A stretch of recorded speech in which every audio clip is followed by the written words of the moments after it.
I can't believe it's the end of my homily series on the Holy Eucharist. I can't remember a more fun time working with homilies than it has been the last 6 weeks. It's just so wonderful, isn't it? What a wonderful thing. Maybe we just go on for the rest of the year talking about the Eucharist. What do you think about that? I could do that. Yeah. 5 things you need to know. You know what they are? Source and summit of our life. The Mass, but specifically the Eucharist, is the source and summit of our very lives. It's Eucharist. That is, it is giving thanks to God for our salvation. Gratefulness. It is sacrifice, because I hope you know by now that worship is sacrifice. You can't separate the two. Yes. It's liturgy. That means you come to work. You don't come so much as what you can get out of it as much as what you can give it. And of course, the more you give it, the more you get out of it, right? Yeah. And then it's a mystery. It's a mystery to be experienced and to embrace the mystery, even though we don't understand it. Well, today our topic is the end of it all. How do we exit the presence of the great King? And I want to begin by talking to you about the dishes, okay? Have you ever, I'm sure you have, you've invited someone over, big deal, you do your best cooking. In my case, my wife's doing cooking, and there's this massive mound of dishes to do. When you see that massive mound, what happens to you? Your heart sinks, right? Oh no, this is going to take hours, Yeah, I mean, back in the day, if you were wealthy, you would have servants do it for you, but that's back in the day. And so it is an amazing thing to think that our Lord Jesus Christ, King of the universe, not only sets up the table through the clergy at the beginning of the feast, but he cleans the dishes. What does that tell you about God? What does it tell you about Jesus?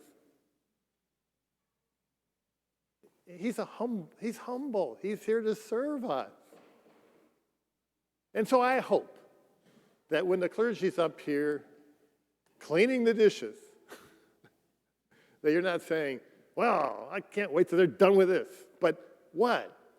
Just think, meditate about what has just happened, what he's just given us, and the fact that he's humbly serving us. So, the meal then ends with the cleaning of the dishes. Then there is the blessing. Dear brothers and sisters, the blessing is not just words. This is huge to understand. When God created everything, back at the beginning, nothing really functioned until he gave it a blessing, because blessing energizes. It's a spiritual thing. It's an energizing thing. And only when he blessed it did creation actually start functioning. We all need a blessing. Hopefully we get blessings from our fathers and mothers, but not everybody does. But here at the church, you get a blessing. The blessing of our Lord Jesus Christ. And you have to have a receptive spirit to receive it. If you think it's just words, then you're going to go out and you're going to miss it. Try to have a receptive heart to the blessing of Jesus. You need it for the week. Believe me, you do. And then we have the dismissal. If myself or the deacon don't forget to do that, we do. But you get the dismissal. That's important too, because that's informative. Go in peace, glorifying the Lord by your life. And then we have the recessional. That's the hymn that we sing, and we sing all the verses together, right? And we all wait until the priest gets in the back and bows to the processional cross. And then, whenever the hymn is ended, the church is dismissed. Now, I have heard that in some churches, there are actually people who leave right after receiving communion, and that they leave before the priest goes down. I know it doesn't happen here. But I ask myself, how could anybody do something like that? It's kind of like being invited over to someone's house for a meal, and you gulp down your last mouthful, and you drink your last drink, and then you just stand up and you just walk out. That is rude. Don't we all agree with it? Is it rude? It is very, very rude. Okay. So, for those who might have that habit, I have to ask myself, what is your body language saying? Okay. It might be, man, I'm glad this is done. I'm out of here. I'm on to more important things. Maybe that's what your body is saying. Maybe you really believe that, well, maybe it's a reflection of our unbelief, that we really are leaving the presence of the great King. What do you think? Wow. The body language says a whole lot. We just get up and go. No. Remember that Latin phrase we talked about? Lex orandi?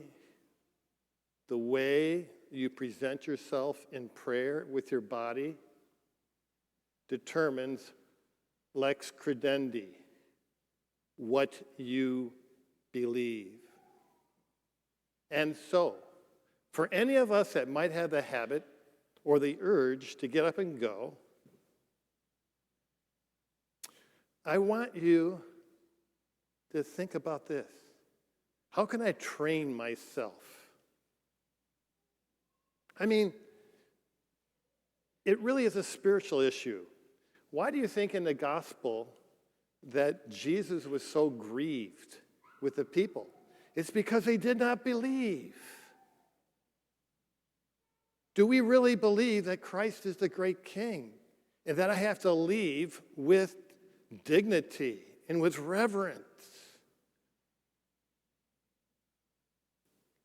Paul says, you do not walk in the flesh, because that's what the body language is saying when we're urged and we're urging us out the door. But walk in the Spirit. And so, part of a prayer life is training our bodies to pray properly, to exert the presence of the great King properly.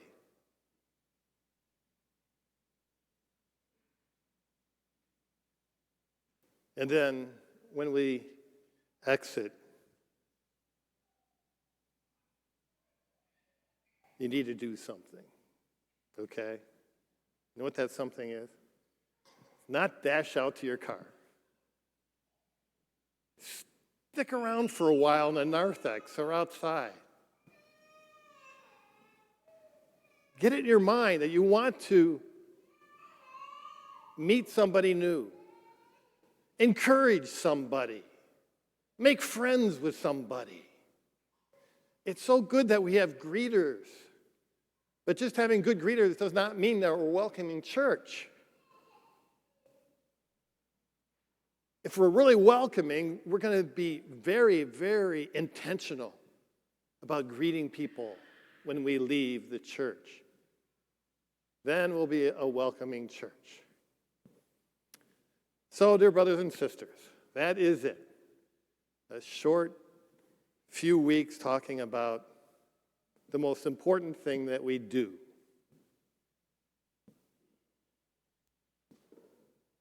The source and summit of our lives.